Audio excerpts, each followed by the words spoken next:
Welcome to the Ramon Foster Show, brought to you as always by our friends at the Get-Go Cafe and Market, where they are open 24/7 serving hot, fresh food. Mon, what's going on this Tuesday?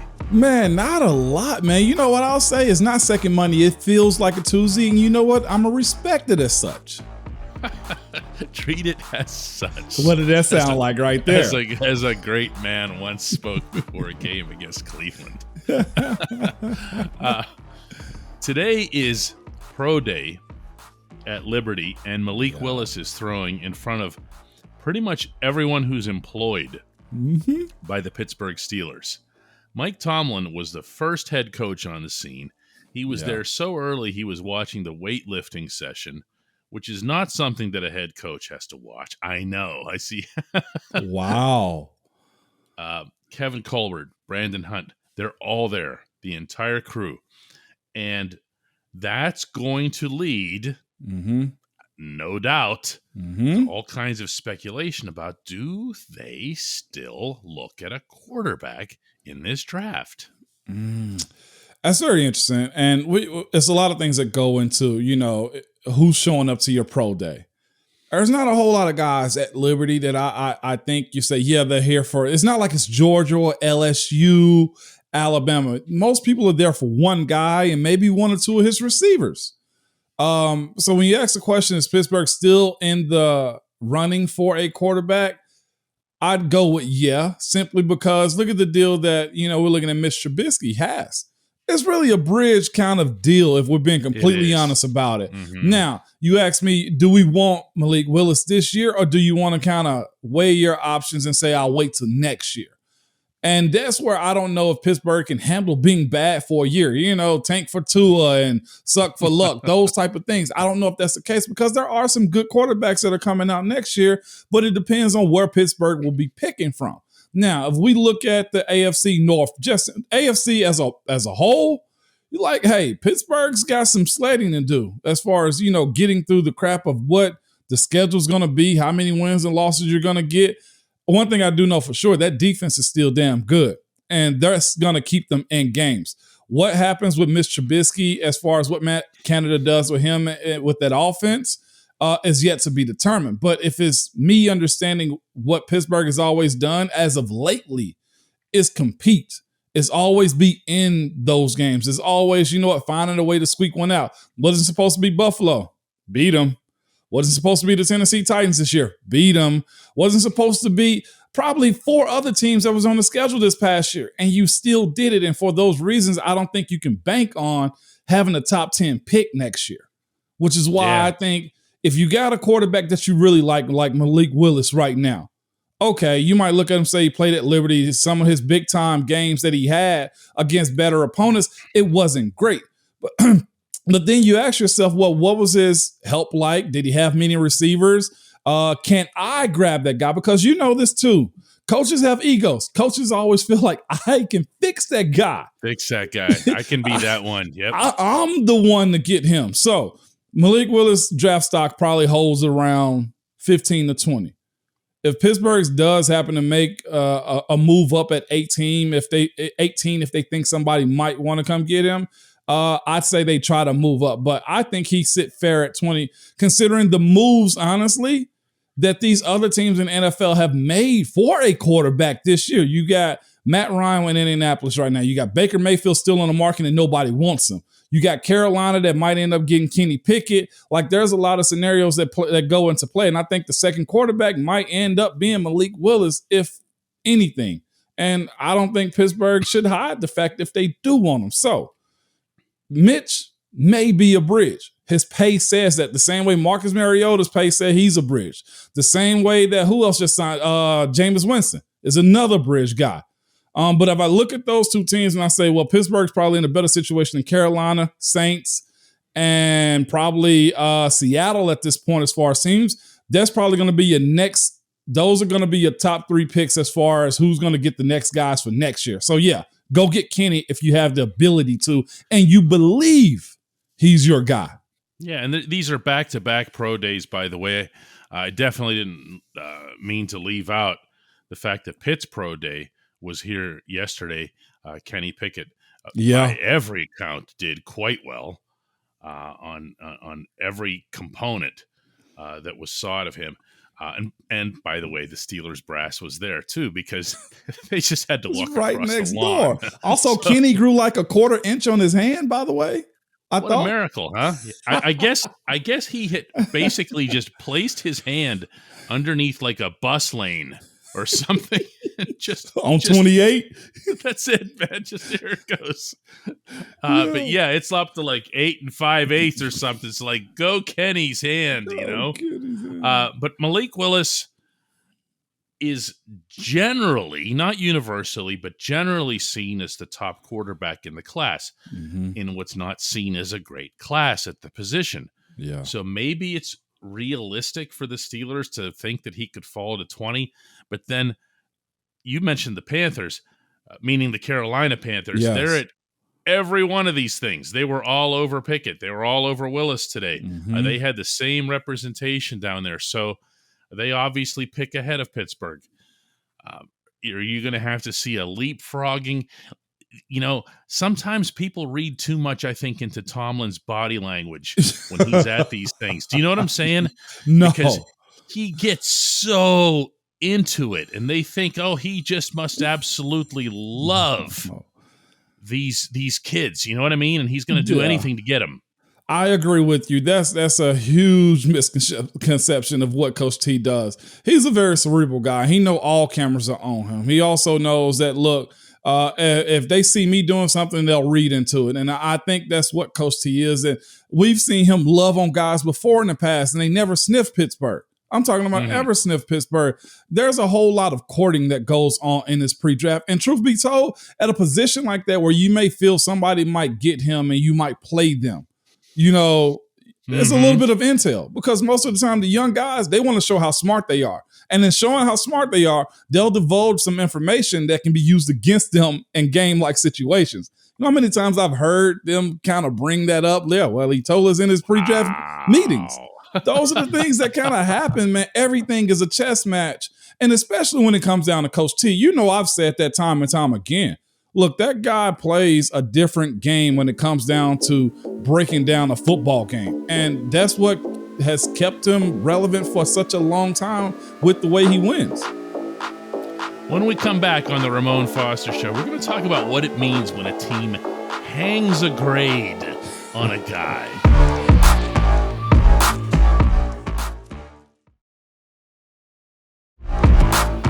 Welcome back to the Ramon Foster Show. And if I had to hang a grade, if you had to hang a grade, Moan, on that first segment, how did we do? I definitely think we were first-round picks. First-round picks? It was an A. See, have you ever heard the term, the phrase, hang a grade, and applying to anything other than an NFL team assigning something internally other than what the player was actually picked at? You know what I'm saying? Yeah, like we've always heard, like, honestly, I use myself. A grade that was hung on me was like 3rd to 5th round. Right. And even though you obviously went undrafted, the Steelers told you that they'd hung a 3rd round grade on you. Yeah, which is just crazy. And you know what? That right there, as far as the independent hanging of grades on prospects, is what keep guys in the league for a very long time too. Because a guy will get in the building and be devalued big time by an organization. But there's always a team or two to say, you know what? They got him before we did. We hung a 2nd round pick on him, and truthfully, they took him in the 1st. So because of that, I'll go ahead and take the talent in which we graded him as. And that's the beauty of having 32 different teams. The independent film studies, some scouting departments are just totally different from others. They may break a guy down and make him a 5th rounder because they don't feel he moves his right foot the way he needs to, or he can't cut off the way you need to. And where somebody in Pittsburgh may say, you know what, that's a teachable point right there. I can get him in our building, coach him up, and you know what, put a 2 on him, hang a 2nd rounder pick on him. And it also might have to go ahead. No, I was just going to say that's what happens when you're breaking down guys and guys see film different. You just view the world different. That's one of the things why I've always respected about Pittsburgh. is their ability to grade guys a whole lot differently than other programs have. Well, they almost have to if you think about it. Let's talk about edge rushers, for example. Yeah. The Steelers really kind of set their own template for what they viewed as an edge rusher, and it applies to this day. When you look at Alex Highsmith and his college background, you look at T.J. Watt and his college background. Yeah.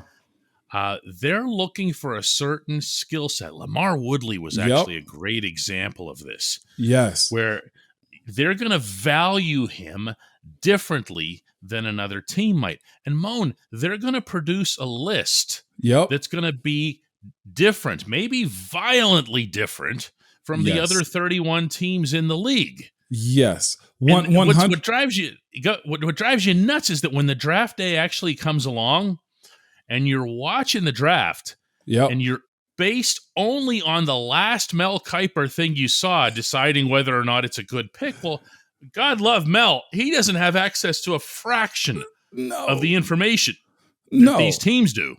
No, absolutely not. And you got to think to yourself, they can't have that much information on those guys either, simply because they don't have as many people. It's one person working as you got 20 in the department in Pittsburgh. You know what I'm saying? And that's, I'll never forget just watching people react to the TJ Watt pick. Those people like guys inside and out of the building because we knew of JJ, but you didn't know what TJ could do. He was like, oh, here's a little brother. And I never forget watching, Coach T being one of the guys on the forefront. Just watch him. That's all he would say. And all you could think is, how did y'all find a guy like TJ Watt who has the pedigree similar to his brother, but he's not built like JJ? No, he's not.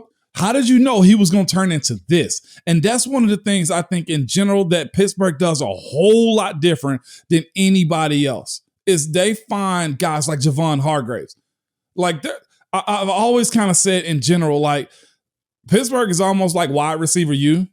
They always know how to find guys, whether it be from the MAC, whether it's an SEC guy, whether it's a West Coast guy, like wherever they from, they find a guy that you're like, how in the hell did y'all get him? And I think it's the eyes is different. So, and this is the other part too. Whenever certain guys get cut in Pittsburgh, they'll always get opportunities because they know that if Pittsburgh saw them and they hung a 2 on them or 5 on them, you say to yourself, well, if they got them, I can use them too. Yeah. Oh, absolutely. It's even the whole independent thought that's involved in this. And again, I don't want to make Pittsburgh sound like, ooh, they're so much better than everybody else. Because they missed too. They missed too. And there are 32 teams that all have different processes with this. Also, different priorities within that.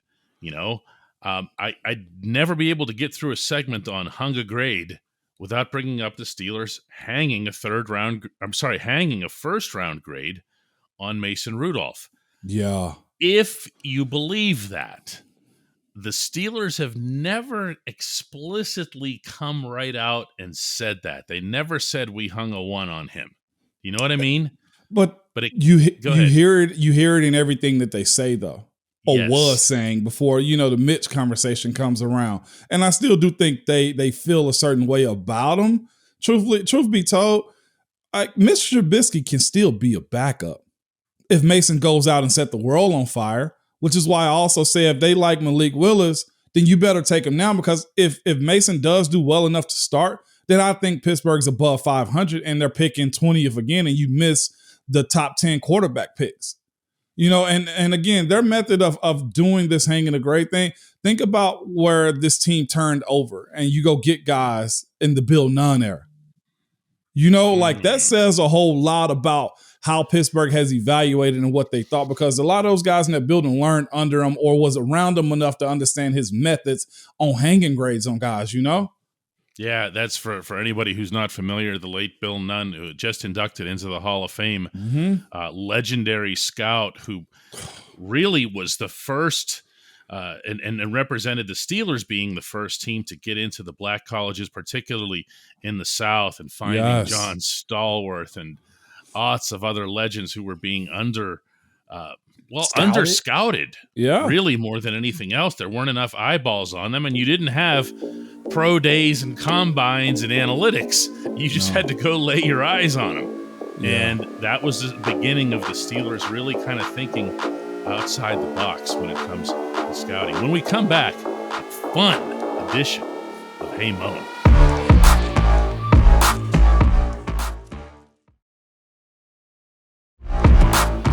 Welcome back to the Ramon Foster Show, brought to you by the Get Go Cafe and Market. And today's Hey Mon segment comes from Kim Taylor, and she says, "Hey Mon, the Steelers have interviewed 16 candidates for the GM job. Why so many? Who would you select as the Steelers' next GM, and why?" Kim, right? It has to be thorough. It just does. And this is going to sound cocky, conceited, elitist when I say this type of stuff. But Pittsburgh has to operate like this. As far as the head coaches, as far as the GMs, as far as major moves being made with that organization, because let's be real, it's one of those staple organizations that you refer to when you're speaking about the NFL. You mentioned Pittsburgh, you mentioned Cowboys, you mentioned Green Bay, you mentioned the Giants. Okay, let's be honest, the Washington Commanders. We're talking about like staple organizations, and if you want to go back a little bit further, you go to the LA Chargers. You can throw that name in there also, and I might be missing one or two. But you can't make mistakes when you're making these type of moves. And to me, this is a major move. And the other side, why 16? Because the guy that you pick has to be thoroughly vetted. The guy that you pick, you got to go through the good candidates. Let's be real. And you also got to interview some bad ones to say, no, we don't want that. Now, Pittsburgh, they won't tell them you're a bad candidate. But of the 16, not every single one of them were home runs. And we know that to be true. And I told you, DK, about this, just looking at the list of executives that Pittsburgh has had. They've had 8 since 1936. And okay, of that 8, 3 of them have been family members. Okay, from the beginning, Art Rooney, founder. Duh, he's going to be the GM of his team. Second family member, Dan Rooney, only did it for 1 year, 69 to 70. And then from that, Art Rooney Jr., he went from 1971 to 86. So when we're speaking about GMs, you've had 5 outsiders and the rest has been family. So when it comes down to why so many, it's because you got to get this correct. You got to get it right. You do. And the GM, more than anything, what leads to stability? It leads to where the answer's coming from. Pittsburgh, if you go through an era of every 3 years changing GMs like some organizations do, or you have a bunch of outside noises that control what you do as a GM, as far as making moves, as far as signing guys back, as far as draft picks, that can lead to a purgatory of just bad. Yeah, so this guy has to be the person. Yeah, he has to be. It's one thing to say, oh, we like stability.